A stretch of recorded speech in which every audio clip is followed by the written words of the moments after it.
तो दोस्तों, मेरा नाम प्रतिमा है और मैं अभी बीटीसी कर रही हूँ। मैंने प्राइमरी स्कूल में टीचर के लिए परीक्षा भी दिया है। हमारे घर में कुल 4 लोग रहते हैं। मैं, मेरा भाई और मेरे मम्मी पापा रहते हैं। मेरी उम्र अभी 24 साल है। मैं अपने शरीर को भी मेंटेन करके रखती हूँ और रोज सुबह ही व्यायाम भी करती हूँ जिससे कि मैं फिट रह सकूं। और मेरे भाई की उम्र 21 साल है। हम दोनों एक दोस्त की तरह रहते हैं, जिस वजह से हम दोनों आपस में एक दूसरे की बात भी शेयर करते हैं। एक दिन मैं अपने भाई से कुछ सीक्रेट बातें कर रही थी। मैंने उससे पूछा, राहुल तुम्हारी कोई गर्लफ्रेंड है कि नहीं? राहुल बोला, नहीं दीदी, अभी तक ऐसी कोई नहीं मिली। अगर आप जैसी मिले तब तो प्रयास करूंगा। इतने में ही वहां पर मम्मी आ गई और राहुल को किसी काम से बाहर लेकर चली गई। मेरे भाई के मुंह से आप जैसी बात सुनकर मेरे तो होश उड़ गए थे। मैं बस उसके ही बारे में सोच रही थी। यही सब सोचते सोचते कब मेरी आंख लग गई मुझे पता भी नहीं चला। फिर जब मैं उठी तो मैंने देखा घर में कोई भी नहीं था। शायद मम्मी और राहुल अभी तक नहीं आए थे। फिर मैं बाथरूम में जाकर नहाने लगी। तभी माँ और राहुल भाई मार्केट से आ गए तो मैं उसके पास जाकर बातें करने लगी। फिर वो अपने स्कूल चला गया और मैं भी अपने कॉलेज चली गई। मैं अपने कॉलेज में जाकर अपने भाई के बारे में ही सोच रही थी, क्योंकि आज तक किसी ने मेरे पर डोरे नहीं डाला था। फिर तभी मेरी एक सहेली मेरे पास आई और बोली, अरे प्रतिमा, तुम क्या सोच रही हो? इस पर मैं बोली, नहीं नेहा, मैं तो कुछ भी नहीं सोच रही हूँ। फिर मैंने उससे पूछा कि नेहा यार, कोई उपाय बताओ कि कैसे पैसा कमाया जाए, क्योंकि अब तो हमारा कॉलेज भी खत्म होने वाला है। नेहा मुझे गुस्से से देखी और बोली, अरे चल यार, हमारे लिए पैसे कमाना आम बात है। फिर हम दोनों अपने अपने घर की तरफ जाने लगे, क्योंकि हमारा क्लास नहीं चल रहा था। मेरी सहेली अपने घर की तरफ जाने लगी, इधर मैं भी जा रही थी। तभी मैंने रास्ते में अपने भाई राहुल को देखा। मुझे तो उसको देखकर मेरा होश उड़ गया। राहुल अपने साथ 3 लड़कियों को लेकर घूम रहा था। मुझे उस पर काफी ज्यादा गुस्सा आ रहा था, क्योंकि पापा इतना मेहनत करके पैसा लाते हैं और हमें पढ़ने के लिए देते हैं, लेकिन ये सारा पैसा बर्बाद कर रहा है।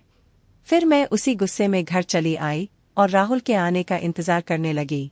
मैं मम्मी पापा को भी ये सब बातें बताना चाहती थी, लेकिन मैंने नहीं बताया कि शायद उन्हें ठेस पहुंचेगी। फिर शाम के समय जब राहुल घर आया तो मैं उसके कमरे में गई और देखा तो वो टीवी देख रहा था। मैंने उससे पूछा, राहुल, तुम मार्केट में लड़कियों के साथ क्यों घूम रहे थे? उनके साथ मत रहो वरना तुम्हें बर्बाद कर देंगी। उसने कहा, नहीं दीदी, मैं तो घूमूंगा। उनके साथ घूमने में काफी मजा आता है और मेरे लिए यही समय है। अब नहीं घूमूंगा तो कब घूमूंगा? वो मुझसे गुस्से में भी बोल रहा था। मैंने उसे बहुत बार समझाया कि तुम ऐसा मत करो, लेकिन वह नहीं मान रहा था। मेरे बहुत कोशिशों के बाद वह बोला, ठीक है, उनके साथ नहीं घूमूंगा, लेकिन मेरी भी एक शर्त है। अगर तुम पूरा करोगी तो मैं उनके साथ रहना भी छोड़ दूंगा। मैं बोली, हाँ बताओ, क्या शर्त है तुम्हारी?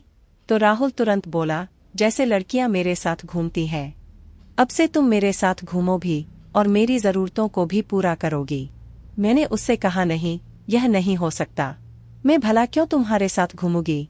तो इस पर राहुल बोला, तो फिर ठीक है, मुझे मत समझाओ। मैं जो भी कर रहा हूँ तुम मुझे मत बोलो। फिर मैं बोली, चलो ठीक है, शाम को सोचकर बताती हूँ। इतना कहकर मैं उसके कमरे से अपने कमरे में चली गई और बैठकर सोचने लगी।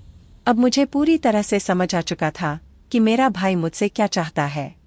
मेरे भाई की कही हुई बातों को सोच सोचकर मेरे दिल की धड़कन बहुत ही ज्यादा बढ़ गई थी। मैं अब तक यह सब एक्सपेक्ट भी नहीं किया था कि मेरा भाई भी मेरे साथ ऐसा कुछ करने की सोच सकता है।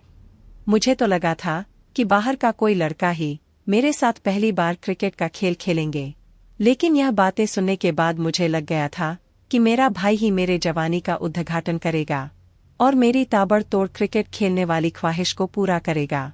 यह सारी बातें सोच सोचकर मेरे दिल की धड़कन इतनी बढ़ चुकी थी कि अगर कोई सामने रहे तो उसे आसानी से सुनाई दे जाए। फिर मुझे कुछ दिन पहले की भी बात याद आ गई कि वह मुझे कैसे देख रहा था। मैं उसको पूरी तरह से समझ गई थी कि वह क्या करना चाहता है। मेरे पास तो बहुत बड़ी समस्या थी कि अब मैं क्या करूं। अगर मैं हाँ नहीं बोलूंगी तो वह उन लड़कियों के चक्कर में बर्बाद हो जाएगा। और उसकी पढ़ाई भी खराब होगी। और अगर हाँ बोलूंगी तो वह मेरा भाई है। फिर मेरे दिमाग में अचानक ख्याल आया कि शायद मुझे भी उसकी जरूरत है और यह बात घर में ही रहेगी। इससे हमारी इज्जत भी बची रहेगी और मेरा भाई भी सुधर जाएगा। यही सब सोचते सोचते मैं सो गई। फिर जब मैं सुबह उठी तो राहुल के कमरे में चली गई। अब मैं भी उसके लिए बेताब हो रही थी। फिर मैंने उससे कहा, ठीक है राहुल, मुझे तुम्हारी शर्त मंजूर है, लेकिन चलो पहले हम शॉपिंग करेंगे, बाद में तुम्हें जो करना है वह कर लेना।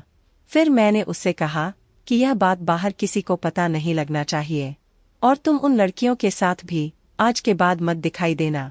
वह बोला, ठीक है, आज के बाद आप जैसा कहोगी मैं वैसा ही करूँगा। लेकिन मैं वर्षों से इस दिन का इंतजार कर रहा था। आज वह दिन आ ही गया। फिर मैं मम्मी के पास चली गई और नाश्ता बनाने लगी। क्योंकि आज रविवार था तो हमें कहीं नहीं जाना था। फिर मैं, पापा और राहुल नाश्ता करने लगे और उसके बाद मैं और राहुल शॉपिंग करने चले गए। मार्केट जाकर राहुल ने मुझे कपड़ा दिलवा दिया और अपने लिए भी कपड़ा ले लिया। साथ ही मैंने अपनी मम्मी के लिए भी एक साड़ी खरीद ली। फिर शॉपिंग करके हम एक रेस्टोरेंट में गए और वहां से खाना खाकर घर चले आए। फिर शाम होते ही मेरा भाई राहुल मुझसे कहने लगा, चलो अब अपनी शर्त पूरा करो। तो फिर मैं भी शर्त के मुताबिक अपना काम करने लगी। हम एक कमरे में चले गए। कमरे में बहुत ज्यादा अंधेरा था तो मैं लाइट जलाने को कहा। इस बात पर मेरा भाई भी राजी हो गया। वह मुझसे कहने लगा कि हाँ लाइट जला लो, मुझे आज सब कुछ साफ साफ देखना है। और उसने लाइट जला दी और धीरे धीरे करके क्रिकेट खेलने की तैयारी करने लगा। मेरा दिल बैठा जा रहा था। मेरे दिल की धड़कन समुद्र की लहरों की तरह उठ रही थी। वह साफ साफ किसी भी सामने वालों इंसान को सुनाई दे रही थी। लेकिन मेरा भाई इतना वाइल्ड था कि धीरे धीरे करके मेरे साथ वह सारी चीज करने लगा जो एक पति अपनी पत्नी के साथ करता है। राहुल को मैं नहीं, बस उसकी ख्वाहिश से ही दिख रही थी। वह किसी भी हालत में अपनी ख्वाहिशों को पूरा करना चाहता था, जो कि उसने किया। और वह बहुत देर तक मेरे साथ क्रिकेट का मस्त वाला खेल खेलता रहा। उस दिन पहली बार मेरे भाई ने मेरे साथ क्रिकेट की 3 परियों का जबरदस्त ताबड़तोड़ खेल खेला था। उसके बाद जो होना था वह हो गया। मेरा भाई भी काफी खुश था और साथ साथ मुझे भी काफी खुशी मिली। अब मेरा भाई बहुत ज्यादा सुधर गया है। वह किसी के साथ घूमता भी नहीं है, सिर्फ पढ़ाई करता है और शाम को मेरे साथ क्रिकेट की पारी खेलता है। इस तरह से हम लोग खुशी खुशी रहने लगे। मुझे भी मजबूरी में यह सब करना पड़ा था, लेकिन इसमें मेरा कोई भी घाटा नहीं था क्योंकि मुझे भी मजा तो मिल ही रहा था। लगभग 4 महीने बाद मेरा स्कूल टीचर का ज्वाइनिंग लेटर आ गया और मैं वहां चली गई। अब हमारा परिवार भी अच्छे से चलने लगा था। तो दोस्तों, यह कहानी कैसी लगी कमेंट करके जरूर बताएं। वीडियो अच्छी लगी तो लाइक करके चैनल को सब्सक्राइब करें।